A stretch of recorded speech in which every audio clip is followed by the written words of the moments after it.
Please subscribe.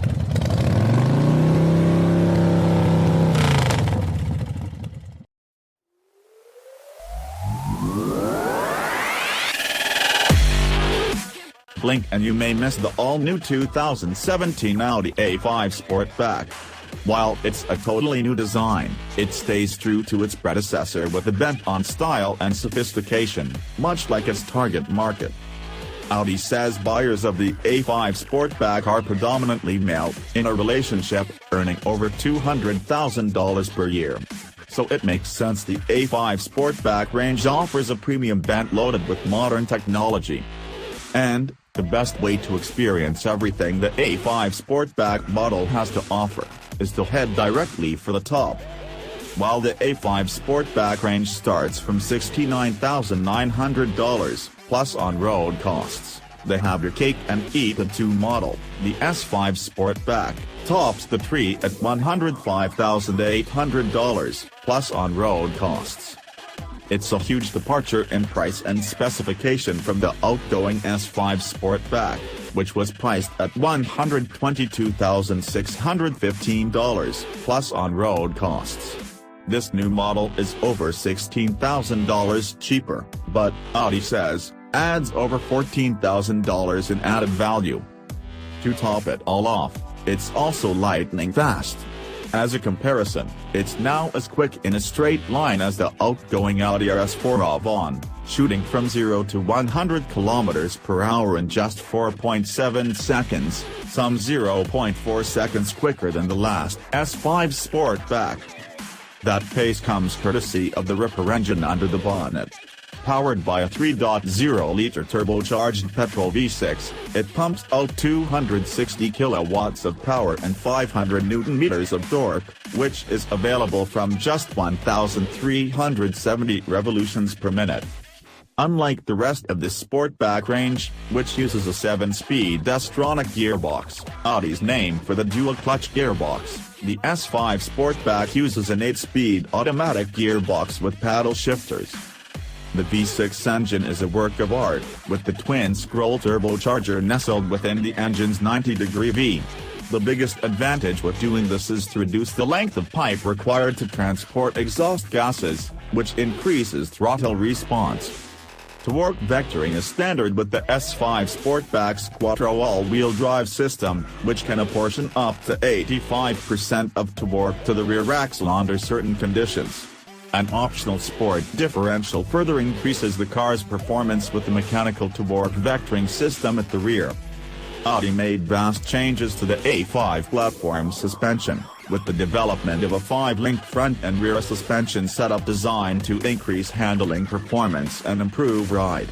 The S5 amps this up further with the inclusion of adaptive dampers as standard.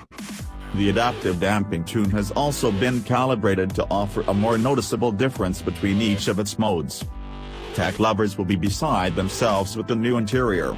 Audi has been on a roll lately with interiors, and the S5 Sportback is no exception. This doesn't feel like a $100,000 car. It feels like it's worth far more than that and presents well with finely crafted surfaces, metallic knurled switchgear and a near-perfect driving position that has you low in the seat without compromising vision. A flat-bottomed steering wheel teams with Audi's trademark virtual cockpit. Measuring in at 12.3 inches, the virtual cockpit system uses a high-end NVIDIA video card to deliver crystal-clear, high-resolution graphics. The customizable screen can display everything from speed to navigation, in addition to many other functions in between. It teams with an 8.3-inch central infotainment screen that controls the rest of the car's functions. It's controlled by a central rotary knob that's surrounded by shortcut buttons. It even has preset favorites that can be queried by simply running a finger over them. Navigation comes courtesy of a clever system that uses wireless data streaming, using a SIM card, to display Google Maps overlay on maps, showing some of the perfect scenery on offer during our test drive on the Great Ocean Road. It also has a solid-state hard drive to store music and is further complemented by Apple CarPlay and Android Auto integration. Other music streaming options include Bluetooth, USB, DVD/CD and auxiliary cable. It's dead easy to use and comes with an excellent voice recognition system that allows the driver to call phone contacts and enter full navigation addresses by speech alone. It's a genuine iDrive rival, which is something this part of the industry hasn't seen for a while. The Audi S5 Sportback is jam-packed with standard features above and beyond the A5 Sportback range. You can see the full list of standard features here. Given this thing is a Sportback, an even split between cargo capacity and second-row legroom is a must. The boot caters for 480 liters of cargo with the second row in place, which expands to 1,300 liters when those seats are lowered. Featuring 40/20/40 split folding seats, the second row now offers 24 mm of extra legroom courtesy of a longer wheelbase, 14 mm extra, and longer overall length, 22 mm extra. There's also extra shoulder room. While there is certainly extra legroom available, it's still a fairly cramped space. I found that leg and toe room was good, but headroom was a little compromised. Sitting 3 abreast would also be a struggle, due to the narrow cabin and center driveline tunnel. Second-row passengers get 2 cup holders and a folding armrest to increase comfort levels. As soon as you hit the start button and fire the S5 Sportback to life, the quad exhaust outlets emit a bark before settling to a pleasant burble. Switching from comfort to dynamic opens the bimodal exhaust so that extra noise comes out of the pipes both at idle and at speed. At low speeds in comfort mode, the S5 Sportback gets along nicely, thanks in part to its adaptive dampers. They smooth out the ride and give it a very premium feel, despite riding on fairly large 19-inch alloy wheels with 35 profile rubber. The steering at low speeds is also excellent, thanks to its variable weighting at low and high speeds. Visibility is also great, despite the rather small wing mirrors. City drivers will love the PreSense system that flashes an LED around the door and door handle if a cyclist or other vehicle approaches as you open the door. One of the things that surprised us most during our drive was the responsiveness of the engine. It almost feels like the 3.0-liter V6 would be responsive enough on its own and is simply aided by a rush of torque thanks to the turbocharger. It also sounds pretty impressive from inside. A distant burble increases in intensity exponentially with throttle input.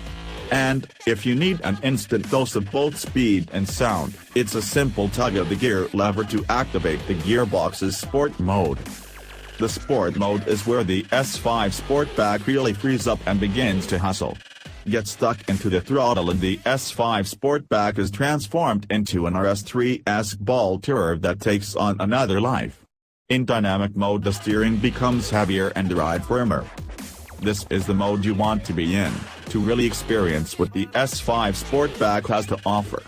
The sport differential almost works like a magnet to the apex, ensuring the car's nose dials in toward the corner as throttle increases. It works in unison with the giant brakes, which measure in at 350 mm at the front and feature sizable 6-piston calipers. The brake pedal is sensitive to the touch but wasn't bothered by constant applications on a downhill run back to the Great Ocean Road. While it doesn't sound like a thumping V8, the S5 Sportback has a really captivating note that sounds unique to this application. It's quite emotive and teams with sinister barks on upshifts. The steering also feels far better than the outgoing model, which was a little wooden at times.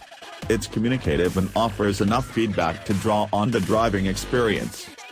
What's even more perplexing is how sedate and pleasant it can do when switched back to comfort mode.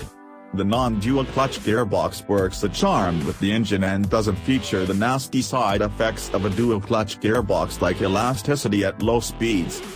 I didn't mention this until now because it's a number that really surprised me. 7.7 liters/100 kilometers, that's what the S5 Sportback consumes on the combined cycle. This is a sub-5-second 0 to 100 km/h car that offers a stack of thrills. It almost seems like a printing error in the spec brochure. It really is hard to pick a fault with the new Audi S5 Sportback.